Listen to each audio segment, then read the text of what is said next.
നമ്മെ അറിഞ്ഞുകൊണ്ട് വേദനിപ്പിക്കുന്നവരോട് ക്ഷമിക്കുക, അവർക്ക് ക്ഷമ കൊടുക്കുക എന്നുള്ളത് അത്ര എളുപ്പമുള്ള കാര്യമല്ല.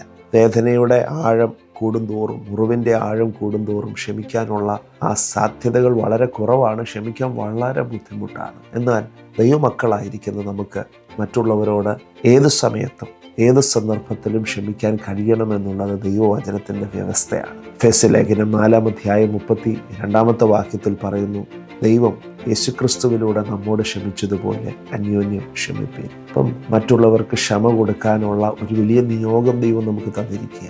ഇന്ന് എവിടെ നോക്കിയാലും പരസ്പരം യുദ്ധം ചെയ്യുകയും പോരടിക്കുകയും പണ്ട് ചെയ്തതിൻ്റെ റിവെഞ്ച്, കടം വീട്ടി പ്രതികരിക്കുന്ന പലതരത്തിലുള്ള മേർഡേഴ്സ്, കുറ്റകൃത്യങ്ങൾ നമ്മളിന്ന് സമൂഹത്തിൽ കാണുന്നുണ്ട്. മനസ്സിനകത്ത് കൊണ്ട നടന്ന ആളുകളെ പുറകെ നടന്ന് റിവെഞ്ച് എടുക്കുകയാണ്.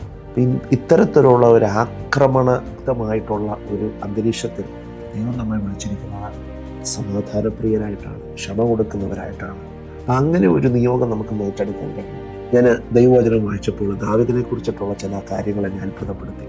ദാവീദിനെ ഏറ്റവും കൂടുതൽ ഉപദ്രവിക്കാൻ ശ്രമിച്ച വ്യക്തി ശൗലായിരുന്നു. ശൗല് തന്നെ ഉപദ്രവിക്കാനുള്ള കാരണം തൻ്റെ മേലുള്ള അഭിഷേകത്തെ കണ്ടുകൊണ്ട് ഒരു ദീർഘനാളുകൾ ഇത്തരത്തിൽ ശൗലിൻ്റെ ആക്രമണത്തെ പേടിച്ച് ദാവീദ് ഓടി നടക്കുക.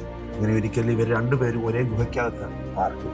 ശൗലിനെ കൊന്നുകളയാനുള്ള ഒരു അവസരം ദാവീദിന്റെ മുമ്പിൽ വന്നെത്തിയിരിക്കുക. എന്നാൽ വചനം വായിക്കുമ്പോൾ നീതിമാന്റെ പുസ്തകം 24-ാം അധ്യായം 9-10 വാക്യങ്ങൾ ഇപ്രകാരം കാണും. തൻ്റെ മുമ്പിൽ കിട്ടിയ അവസരത്തെ ദാവീദ് ഉപയോഗിച്ചില്ല. കൊന്നുകളയാമായിരുന്നു, എന്നാൽ അത് ചെയ്തില്ല. പകരം അവൻ്റെ വസ്ത്രത്തിൻ്റെ ഒരറ്റം മാത്രം മുറിച്ചു. എന്തിനെന്ന് ചോദിച്ചാൽ തനിക്ക് അങ്ങനെ ഒരു അവസരം കിട്ടിയെന്നും താൻ ആ അവസരത്തെ അതിനുവേണ്ടി ഉപയോഗിച്ചില്ലെന്നും ശൗലിന് മനസ്സിലാക്കാൻ വേണ്ടിയിട്ടാണ് ദാവീദ് അത് ചെയ്തത്. എന്നാൽ പിന്നത്തേതിൽ വചനം വായിക്കുമ്പോൾ ഇപ്രകാരം കാണും, തൻ്റെ ഹൃദയത്തിൽ തനിക്ക് കുത്തുകൊണ്ടു. നമുക്ക് തന്നെ ശാരീരികമായി ഉപദ്രവിച്ചില്ല, വസ്ത്രത്തിൻ്റെ ഒരു അറ്റം മുറിച്ചെടുത്തതേ ഉള്ളൂ. പക്ഷെ അവിടെ പോലും ദാവീദിൻ്റെ ഉള്ളത്തിൽ കുത്തുകൊള്ളുകയാണ്, വേദന തോന്നുകയാണ്.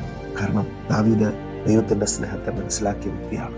ദൈവസ്നേഹം മനസ്സിലാക്കിയ ദാവീദിന് ശൗലിനോട് പ്രതികാരം ചെയ്യാനുള്ള മനസ്സില്ല. പ്രിയമുള്ളവരെ, ഈ വർഷത്തിൻ്റെ അവസാനത്തിലേക്ക് നമ്മൾ വന്നെത്തിയിരിക്കുമ്പോൾ നമ്മളെ അറിഞ്ഞുകൊണ്ട് വേദനിപ്പിച്ചവർ ഒത്തിരി കാണും.